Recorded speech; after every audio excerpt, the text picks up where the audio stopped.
Students, in the last video of periodic classification of elements, we saw the atomic radius when we go from left to right, that is in the period. You saw that the atomic radius goes on decreasing while you go from left to right.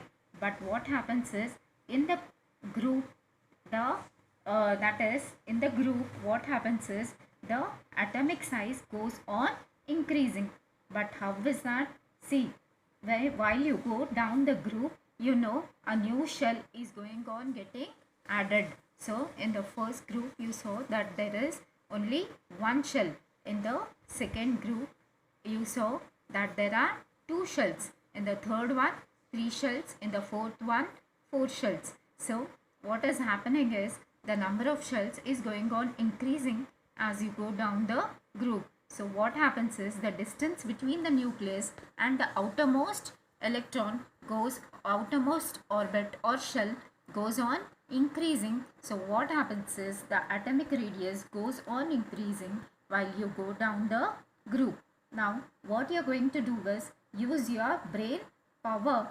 Use your brain power, you are going to answer all the questions and all that in this lesson. Wherever there is use your brain power or can you recall, you are going to write all those questions in your notebook.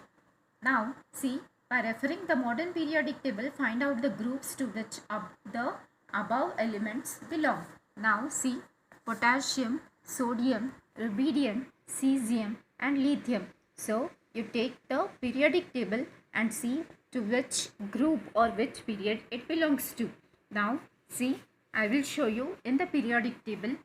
See, potassium, it's over here. Sodium, see, rubidium, it's over here. Cesium and lithium.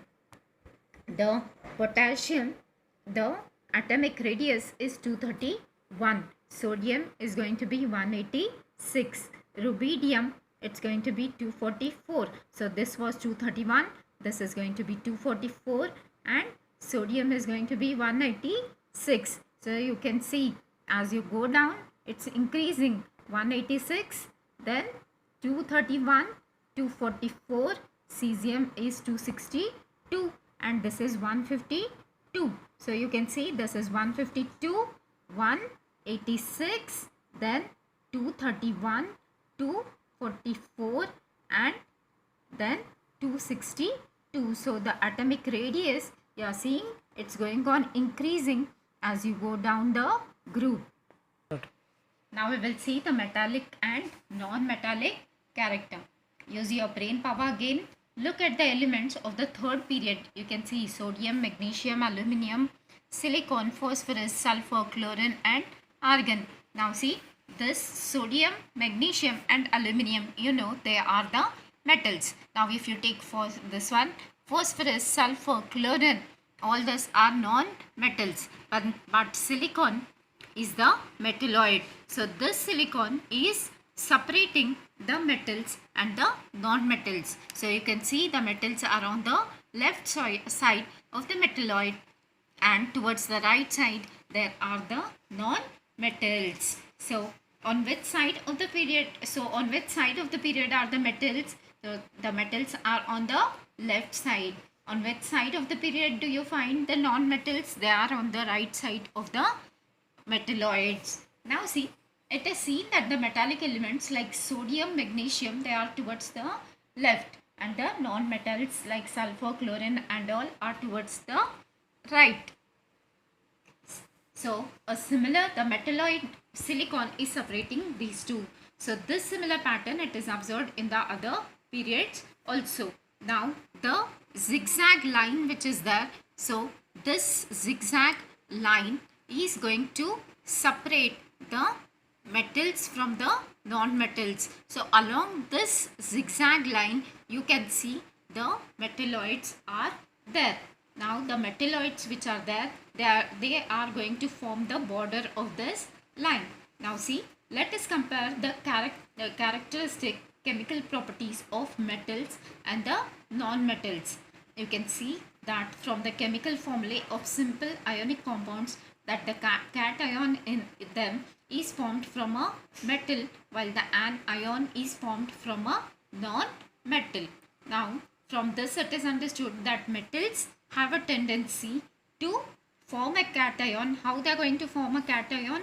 They are going to form a cation because they have the ability to lose the valence electrons. Now you know the number of protons and the sun electrons are going to be same, but here what is going to happen is it's going to lose the electrons, and so the positive charge are going to remain same, but the negative charge is going to decrease because it has given away the negative, that is the electron. So what is going to happen is the positive charge is going to be more, and so this is going to form the cation. Same thing now in this non-metals, what is going to happen is it has the ability to accept the electrons. So because it is accepting the electrons, the negative charge is increasing in the atom, and therefore it becomes an ion. But in the case of inert gases, it's neither going to give away electrons nor it is going to accept the electron, so it's going to remain same and it's not going to take part in the chemical reaction.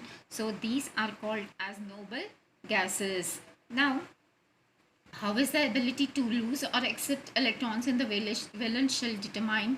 All the electrons in any atom are held by the attractive force exerted on them by the positive charged nucleus. So the positive charged nucleus which is there in the middle, those positive charges are going to exert the force on the electrons. So electrons in the effective nuclear charge exerting an attractive force on the valence electrons is somewhat less than the actual nuclear charge. The number of valence electrons in metals is small. So the effective nuclear charge exerting attractive force on the valence electron, that is the outermost electron, is going to be small. So the combined effect of these two factors, that is the metals have a tendency to lose the electrons to form cations having a stable noble gas configuration. So what is going to happen? Now for example, I told you, see sodium, it is 11. So when you write the electronic configuration, it is going to be 2, 8 and 1. So the 1 electron, sodium is going to give away 1 electron. Then because it's going to give away 1 electron, the positive charge is going to be remain 11 only, but the negative charge is going to become 10. So the negative charge is going to decrease. So because it gave away 1 electron, it's going to form a cation. In this case, magnesium is going to give away 2 electrons, and then it's going to form a cation. So they have a tendency to lose the valence electrons to form cations. So by losing sodium by losing 1 electron, magnesium by losing 2 electrons, aluminium by losing 3 electrons, they are going to form a cation, but they are going to attain an octet state also, and they are going to become stable just like argon. So it's going to become, the outermost shell is going to become octet, and so it's going to attain the noble gas, that is the electrons, the atom is going to become stable. So this tendency of an element is called as electropositivity, that is the metallic character of that element. Now the periodic trend in the metallic character of elements is clearly understood from their position in the periodic table. Now let us consider the metallic character of elements belonging to the same group. Now these are the groups. Now while going down a group, you know what is going to happen is a new shell is going to get added up. So the resulting is it results in an increase in the distance between the nucleus and the valence electrons. I told you the atomic radius is going to increase as you go down the group. So because of this, it's going to result in lowering the effective nuclear charge, and therefore the lowering of attractive force on the valence electrons. So the force of attraction between the nucleus and the outermost electron is going to decrease. So as a result of this, the tendency of the atom to lose the electrons is going to increase. The penultimate shell becomes the outermost shell on losing electrons. As you go down the group, you can see hydrogen 1 shell, lithium there are 2 shells, sodium there are 3 shells, potassium 4 shells. Now what happens is, here see the distance between the nucleus and the outermost shell is going to increase. Now hydrogen only 1 shell, lithium 2 shells, so the distance has increased when you compare hydrogen and lithium. Sodium 3 shells, so the distance is going to increase more. Potassium 4 shells, it's going to increase still more. Now so as you go down the group, the distance is going to go on increasing. So the force of attraction between the nucleus and the outermost shell is also going to decrease. So the force of attraction by which it's going to hold the outermost electron is going to decrease. Because of this, the electrons can the atom, it gets the tendency to lose the electrons. Therefore the metallic character of elements increases while going down the group. Now while going from left to right a period, the outermost shell, it's going to remain same. Now see, if you take hydrogen and helium, there are only 1 shell. If you take the second period, the shells become 2. If you take the third period, it's 3. But what happens is, now if you take for example the second period only, when you go from left to right, the shell is going to remain same. But what happens is, the electrons, they go on increasing in the second shell. Now because of that, the atomic radius goes on decreasing, but the effective nuclear charge goes on increasing. So the tendency of atom to lose the valence electrons, it decreases within a period. Now these are the metals to the left hand side. So what happens is, this side the number of electrons are less in the period, in the shell, in the outermost shell. So because of that, what happens is, here the force of attraction is less, but as you go from left to right, what happens is, the number of electrons is going on increasing in the same shell, and because of that, what happens is, the nuclear charge on them increases and the force of attraction also increase. And therefore as you go from left to right, the atomic radius is going to go on decreasing.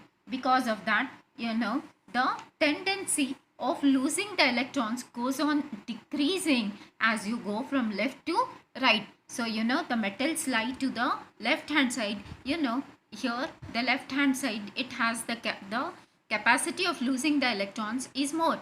So this determines the metallic character. But as you go from left to right, what happens is, to the right hand side, the electrons are going on getting up added in the same shell.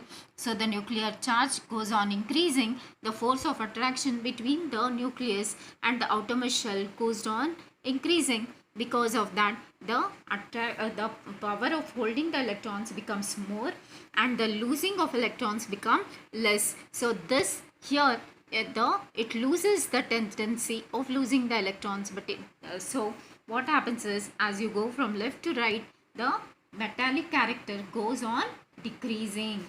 So the two factors, namely the increasing nuclear charge and decreasing atomic radius as we go from left to right within a period, are responsible for increasing the effective nuclear charge.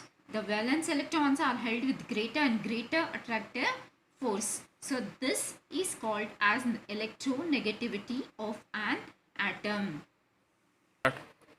The valence electrons are held with greater and greater attractive force as we go from left to right in a period. So this we call it as electronegativity of an atom. So due to increasing electronegativity from left to right, the electronegativity is going on increasing within a period.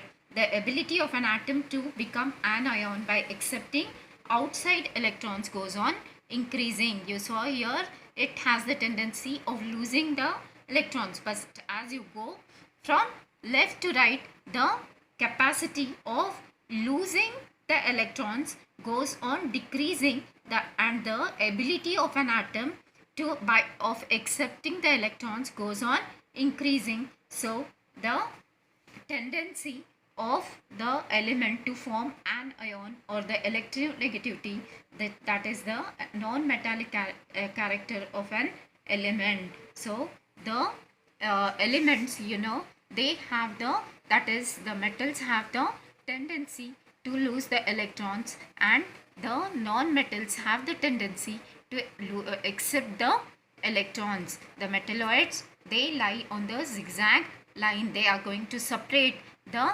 metals from the non-metals.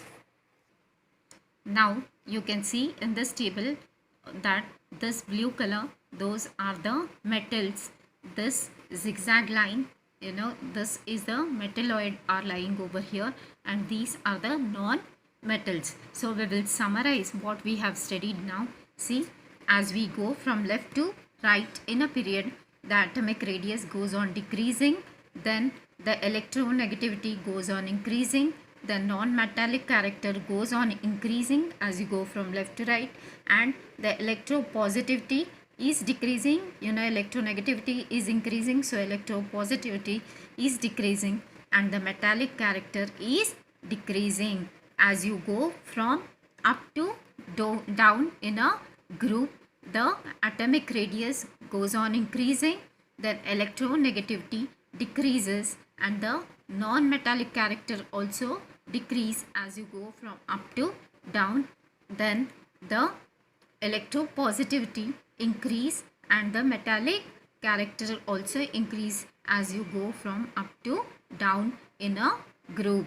Now we will continue the next, that is the graduation in halogen family, as well as use your brain power on page number 27. We will continue in the next video.